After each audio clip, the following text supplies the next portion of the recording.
All right, so it's been about an hour since I last had these in. Since I wrapped them and put them in a foil.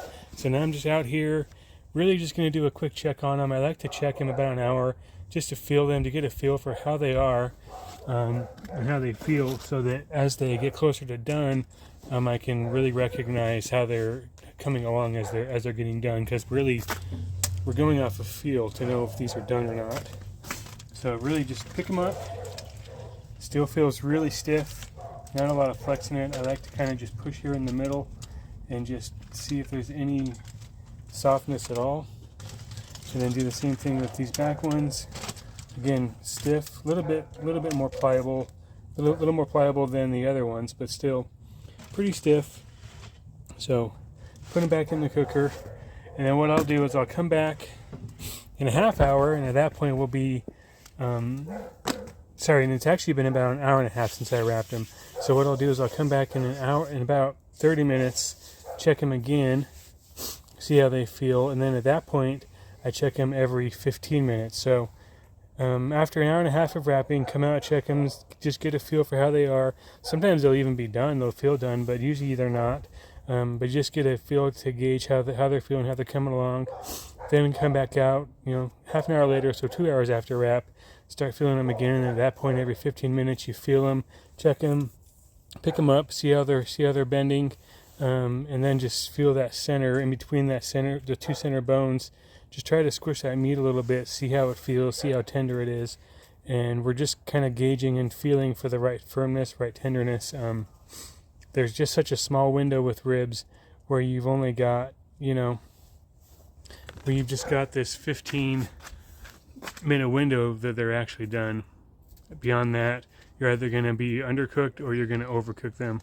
Either way, we don't want either of those. We want to make sure that they're just done. So you just have to come out here and just keep feeling them and keep checking them. Takes experience, takes time. Your first time doing it, you're probably going to get it wrong. You're probably going to pull them and they're not going to be quite the way you want them. So you just adjust for next time. Next time, either pull them a little bit later or sooner, depending upon how done they were. If they're overdone, falling apart, then that usually means you let them sit in there for too long. If they're not quite as tender, then they haven't been in there long enough, really. So that's what we're going to do today, and just keep checking them until they feel like they're done. As soon as they're done, we'll pull them out and let them rest, and then cut them for dinner. All right, so it's been about 30 minutes. I'm just back out here to check them and see how they feel now, see how they've been progressing. You can see the foil is even a little bit more brown now, so they've been getting warm.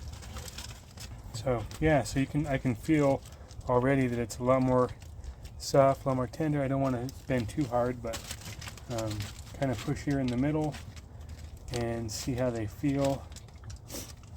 It's feeling like it's getting close. So definitely in about 15 minutes that might be done.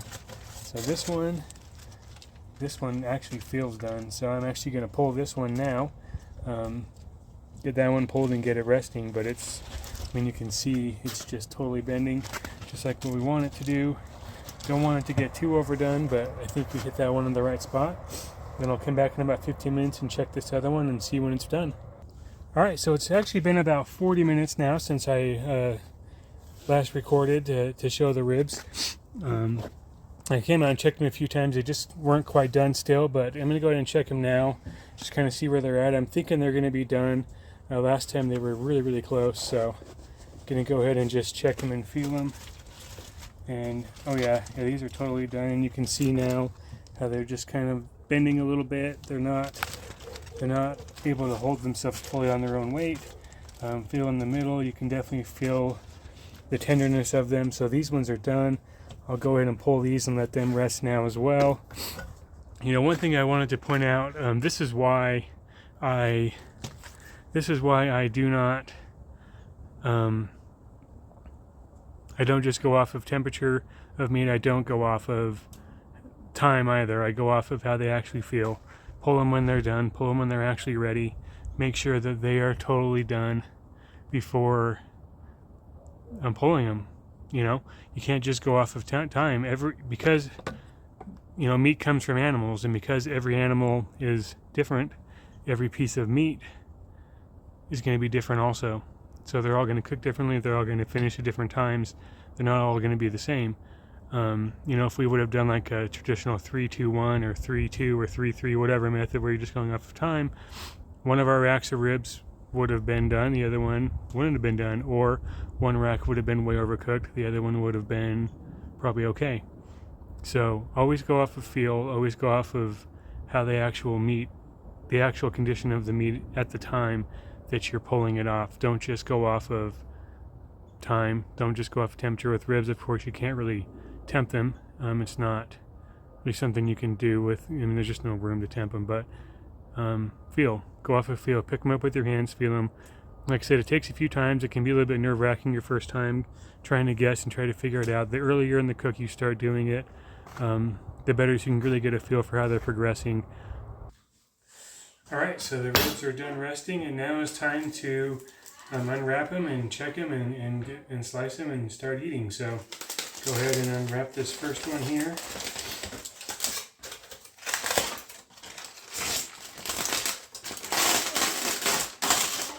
This one should be the one that I did with just the turkey rub, which it is.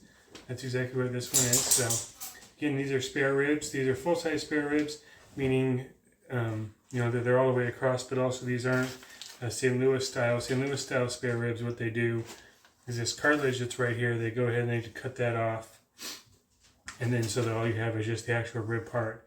That's the one difference between the St. Louis style spare rib and this kind of spare rib. It's just the way that they cut it. And then of course across the top up here, that's where your back ribs are, and that's where those connect into. Me personally, in my opinion, I really prefer just spare ribs or back ribs, not St. Louis style ribs. And the main reason why is because right here, this cartilage area is a really good area. Right here, if you think about the anatomy of a pig, here's your back ribs, spare ribs, and then down here is where it connects into the pork belly. So you can get some of that pork belly flavor down here in this area that's really good. So I think that sometimes it's a mistake cutting that off. But anyways, the way that I like to slice ribs is I hold it up like this.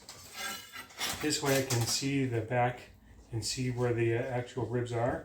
And then just get basically a bread slicing knife and start just slicing right down the middle of them.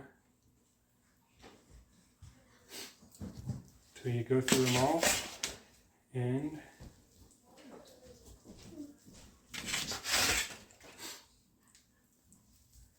this is pretty much it. Once we get these all the way cut, then of course they're ready to eat. I recommend eating them pretty much right after you cut them. Once you start cutting through meat like this, it will oxidize. It will start to lose some of that moisture. So the sooner you can eat them after you slice, the better. I definitely do not recommend slicing until you're ready to eat them as well for that purpose. So, but anyway, they're done. They look like, they feel perfectly tender. They feel exactly how they should. Nice and flexible, good bend to them. Good smoke to them. So these ribs are going to be fantastic. They've turned out very well. So feel free to comment on anything you like that I did, or if you have any suggestions on things I could do differently. Love to hear that also. I'm happy to always hear what other people do to make their ribs and implement those things as well. And I've got a video up right now showing some pork butts, how to make pork butts. I've got a video coming out soon showing some turkey breasts that I did over Thanksgiving. Or actually, they should already be out by now. So yeah, go ahead and if you can check those out, that'd be great. And if you like my content and things that I do, please like and subscribe, especially subscribe. I need subscribers so that I can subscribers really go a long way towards helping me to be able to continue to make videos like this and to be able to afford to buy just all the meats and the wood and everything else that goes into these things. So you guys all know that these things aren't free and they're not cheap. So please like and subscribe. I really appreciate it. And until next time.